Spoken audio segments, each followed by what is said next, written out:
रोज रोज मुलांच्या डब्याला काय द्यायचं, नाश्त्याला काय बनवायचं, कुटुंबातल्या सगळ्याच आयांना पडलेला हा प्रश्न.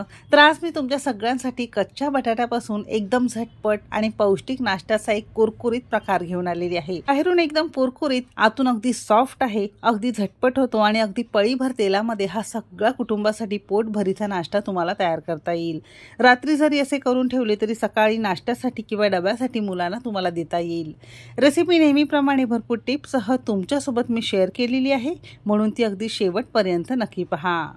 चला तर मग वेळ न घालवता रेसिपीला सुरुवात करूया. आजचा हा कुरकुरीत नाश्ता आज आपण कच्च्या बटाट्यापासून करणार आहोत. इथे आपण एक मध्यम आकाराचा आणि वजनी म्हणाल तर साधारणतः 150 ग्राम प्रमाणात कच्च्या बटाट्याची सालं काढून घेतलेली आहे आणि सिंपली किसणीवर आपण हे किसून घेणार आहोत.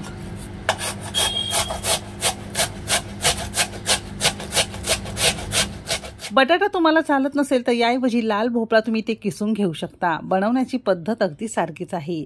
आता इथे आपण मेजरिंग कपने अर्धा कप आणि वजनी म्हणाल तर साधारणतः 100 ग्राम प्रमाणात बारीक रवा घेतलेला आहे. रवा जाड बारीक कोणताही क्वालिटीचा तुम्ही इथे वापरू शकता. आणि सारख्याच कपने इथे आपण अर्धा कप आणि 100 ग्राम प्रमाणात बेसन पीठ किंवा चणा डाळीचं पीठ घेतलेलं आहे. बेसन तुम्हाला चालत नसेल तर मूग डाळीचं पीठ, मल्टीग्रेन आटा किंवा गव्हाचं पीठ तुम्ही इथे वापरू शकता.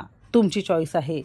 इथे आपण एक मध्यम आकाराचा कांदा अगदी बारीक चिरून घेतलेला आहे. 4 चमचे किंवा एक मध्यम आकाराचा गाजर असे हे बारीक बारीक तुकड्यांमध्ये चिरून घेतले, तुम्ही किसून सुद्धा वापरू शकता. 1-2 चमचे आपण इथे बारीक चिरलेली कोथिंबीर घेतली, चवीपुरतं मीठ घेतलेलं आहे. बारीक चिरलेला पालक सुद्धा तुम्ही इथे वापरू शकता. आता सारख्याच कपने सुरुवातीला 1 कप भर आपण यामध्ये पाणी घातलेलं आहे. असं हे छान एकजीव करून घेणार आहोत. इथे आपण अर्धा कप रवा आणि अर्धा कप बेसन पीठ घेतल्यामुळे बरोबर 1 कप आहे, तर त्यासाठी 2 कप आपण इथे पाणी वापरणार आहोत. पण पाणी लागेल तसं थोडं थोडंच वापरायचं आहे. सुरुवातीला 1 कप भर पाणी घालून असं छान एकजीव करून घेतलंय आणि उरलेला हा दुसरा कप सुद्धा पाणी आपण इथे घातलेलं आहे. पाणी आपण इथे साधंच वापरलेलं आहे, म्हणजे 1 कप जिन्नसांसाठी 2 कप आपण इथे पाणी घेतलेलं आहे. तर असं हे पीठ आपल्याला सैलसर असं छान पाण्यासारखं भिजवून घ्यायचं आहे. अजिबात यामध्ये खूप जास्त जिन्नस घालावी लागत नाही. कमी तिखट, कमी तेलकट आणि अगदी झटपट पौष्टिक नाश्ता तुमचा तयार होतो. तर असं हे पीठ तयार झालेलं आहे. अजिबात भिजत वगैरे ठेवण्याची गरज लागत नाही. बघू शकता किती कलरफुल मस्त झालेलं आहे. तर असं हे पीठ झालं की पटकन आपण नाश्ता बनवायला सुरुवात करणार आहोत. तर त्यासाठी गॅसवर एक कढई गरम करून घेतलेली आहे. कढई छान गरम झाली की पळीभर आपण यामध्ये तेल घेतलेलं आहे. तुम्ही जर तेल खात नसाल तर साजूक तूप किंवा तुम्ही इथे ऑलिव्ह ऑइल जरी वापरलं तरी सुद्धा चालू शकेल. तेल छान कडकडीत गरम झालं की अगदी पाव चमचा मोहरी घातलेली आहे. पाव चमचा आपण यामध्ये जिरं घेणार आहोत. जिरं मोहरी छान फुलू द्यायचं आहे. छान फुललं की यामध्ये 1 हिरवी मिरची अगदी बारीक बारीक चिरून घेतलेली आहे. त्याचबरोबर 5-6 कढीपत्त्याची हाताने पानं तोडून घेतलेली आहे. तर ही फोडणी अगदी मंद आचेवर 1-2 मिनिटं मस्त आपण परतून घेणार आहोत. अशी छान लालसर परतली की यामध्ये आपण इथे 5-6 लसणाच्या किसून पाकळ्या घेतलेल्या आहेत. तुम्ही ठेचून सुद्धा वापरू शकता. फक्त या नाश्त्यासाठी ताजा लसूण वापरायचा आहे, म्हणजे मस्त लसूणी फ्लेवरचा तुमचा नाश्ता तयार होईल. किसून वापरल्यामुळे पटकन हा परतला जातो आणि असा मस्त लसणाचा स्वाद आपल्या या पदार्थाला येतो. लसूण सुद्धा आपण मस्त लालसर रंगावर छान मध्यम आचेवर परतून घेतलेला आहे. या साईडला 1 चमचा भर पांढरे तीळ घेतलेले आहेत. 1 चिमूटभर आपण यामध्ये हिंग घेतलेला आहे. आता हे दोन्ही जिन्नस पुन्हा मिनिटभर चांगली परतून घेतलेली आहे. असं छान परतलं की यातून छान सुगंध यायला सुरुवात झालेला आहे. त्यामध्ये आपल्याला रवा आणि बेसनाचं मिश्रण केलेलं होतं ना, ते सगळं या स्टेजला यामध्ये या फोडणीमध्ये घालायचं आहे. हे मिश्रण घालण्यापूर्वी गॅस अगदी मंद करायचा आहे, नाही तर पटकन तळाला जाऊन बसू शकतं आणि पटापट आपल्याला हे छान एकजीव करत राहायचं आहे. असं छान एकजीव केलं की जसं तुम्ही एकजीव करत जाल तसा या पिठाचा गोळा व्हायला तयार होतो. लक्षात असू द्या, शक्यतो मध्यम आचेवरच तुम्हाला हे छान ढवळत राहायचं आहे, म्हणजे न करपता, न घट्ट होता, न गुठळ्या होता असा याचा छान गोळा व्हायला सुरुवात होतं.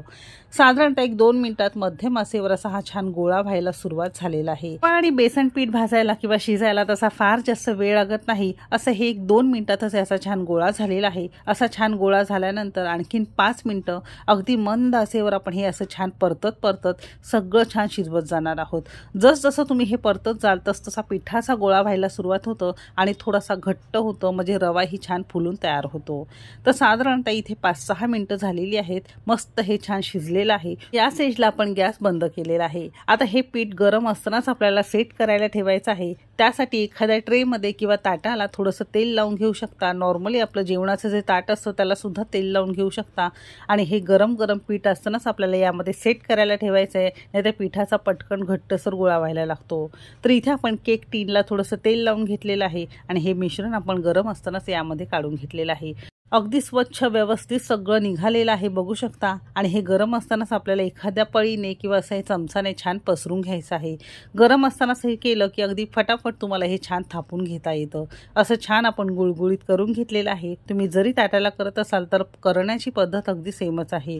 असं केल्यानंतर पटकन याच्या वड्या करायच्या नाही, फ्रीजमध्ये एक 10-15 मिनिटासाठी डीप फ्रीजमध्ये आपण हे ठेवून देणार आहोत, म्हणजे हे छान सेट होईल आणि तुम्हाला वड्या करणं अगदी सोयीस्कर होईल। तर साधारणतः 20 मिनिटं आपण हे सेट करायला फ्रीजमध्ये ठेवलेलं होतं। तुम्हाला जर सकाळी करायचं असेल तर ही संपूर्ण तयारी तुम्ही रात्री जरी फ्रीजमध्ये करून ठेवली की सकाळी वड्या करून तुम्हाला हे शॅलो फ्राय करून मुलांना देता येईल। तर असं हे आपण छान करून घेतलेलं आहे बघू शकता। व्यवस्थित हे सगळं निघून आलेलं आहे। आता तुम्हाला जशा आवडतील लहान मोठ्या मध्यम आकाराच्या तुम्ही याच्या छान वड्या करू शकता। तसं बघायला गेलं तर जिन्नस सगळी शिजलेली असल्यामुळे कच्चा राहण्याचा तसा प्रश्न नाही। इथे मी माझ्या आवडीप्रमाणे असे हे मोठे मोठे क्यूब्स करून घेतलेले आहेत। तुम्ही अगदी छोटे छोटे जरी केले तरी सुद्धा चालू शकेल, टोटली तुमची चॉईस आहे। मस्त याला छान जाळी सुद्धा सुटलेली आहे आणि मस्त आतून छान शिजलेलं आहे। हवं असेल तर असंच खाल्लं तरी सुद्धा मस्त लागतं, किंवा तुम्हाला आणखीन हे छान कुरकुरीत करून ठेवायचं असेल तर याला थोडंसं शॅलो फ्राय तुम्ही करू शकता। आज आपण याला अगदी कमीत कमी तेलामध्ये शॅलो फ्राय करून घेणार आहोत। तुम्ही साजूक तूप किंवा ऑलिव्ह ऑइल सुद्धा वापरू शकता। सुरुवातीला आपण पॅन गरम करून घेतलेला आहे आणि यामध्ये एक पळीभर आपण तेल घेतलेलं आहे, म्हणजे चमचाने जर मोजाल तर साधारणतः एक 3 चमचे आहे। थोडेसे यावर तीळ भुरभुरलेले आहेत। तेलावर थोडंसं घातलं की चिटकून बसतं पदार्थाला, तो कुरकुरीत होतो आणि दिसायलाही अगदी सुंदर दिसतो। आणि असं हे तेल हलकंसं गरम झालं की सगळे असे हे पॅटी आपण केलेले यावर असे पसरून घेतलेले आहेत। तुम्हाला कमी तेलामध्ये अगदी झटपट आणि एका वेळेस सगळा हा नाश्ता तुम्ही कुरकुरीत एका वेळेस तळून घेऊ शकता। सुरुवातीच्या 5 मिनिटं मोठ्या आचेवर आपण याला एका बाजूने छान करून घेतलेला आहे, बाजू उलथून घेणार आहोत, म्हणजे दुसऱ्या बाजूने सुद्धा मोठ्या आचेवर आणखीन एक 5-6 मिनिटं आपण छान करून घेणार आहोत। तुम्ही जर अगदी छोटे छोटे करत असाल तर अगदी 3 ते 4 मिनिटात दोन्ही बाजूने छान तुम्हाला हे तळून घेता येईल। बघू शकता रंग एका बाजूने किती सुंदर आलेला आहे, खूप मस्त कुरकुरीत झालेला आहे। बाजू उलथून घेतलेली आहे आणि दुसऱ्या बाजूने सुद्धा मोठ्या आचेवरच एक 3 ते 4 मिनिटं, म्हणजे दोन्ही बाजूने मोठ्या आचेवरच एक 7-8 मिनिटं आपण मस्त कुरकुरीत रंग बदलेपर्यंत छान हे तळून घेतलेलं आहे। थोडेसे मोठे केल्यामुळे थोडासा जास्त वेळ आपल्याला इथे लागलेला आहे। तुम्ही अगदी छोटे छोटे करत असाल तर कमीत कमी वेळामध्ये तुम्हाला हे मस्त भाजून खाता येईल। तर अगदी कमीत कमी तेलामध्ये हा पौष्टिक नाश्ता तुमचा तयार झालेला आहे, एकदम कुरकुरीत, एकदम मस्त असा। ते एका ताटावर आपण आता मांडायला घेणार आहोत। महत्त्वाची अशी टीप देते, बऱ्याच जणांना बटाटा चालत नाही किंवा बटाटा खात नाही, तर अशा वेळेस लाल भोपळा असेल, सुरण असेल, कोहळं असेल, किसून घेतलेला कोबी असेल तर बटाटाऐवजी तुम्ही तो वापरू शकता। जेही वापरत असाल बनवण्याची पद्धत अगदी सारखीच आहे। अशा वड्या जरी फ्रीजमध्ये करून ठेवल्या तर 2 दिवस अगदी व्यवस्थित राहतो। शॅलो फ्राय किंवा डीप फ्राय करून तुम्ही हे खाऊ शकता, सकाळच्या नाश्त्यासाठी किंवा मुलांना देऊ शकता। तर नक्की करून पहा, आतून मस्त शिजलेला आहे आणि बाहेरून एकदम कुरकुरीत झालेला आहे। तर आजची ही रेसिपी कशी वाटली कमेंट करायला अजिबात विसरू नका। रेसिपी कोणत्या शहरातून बघताय ते सुद्धा नक्की सांगा आणि तुम्हाला माझ्या रेसिपीज कशा वाटतात ते सुद्धा नक्की सांगा। नुसतंच खायला सुद्धा छान लागतं किंवा टोमॅटो केचप शेजवान सॉस बरोबर तुम्ही हे खाऊ शकता।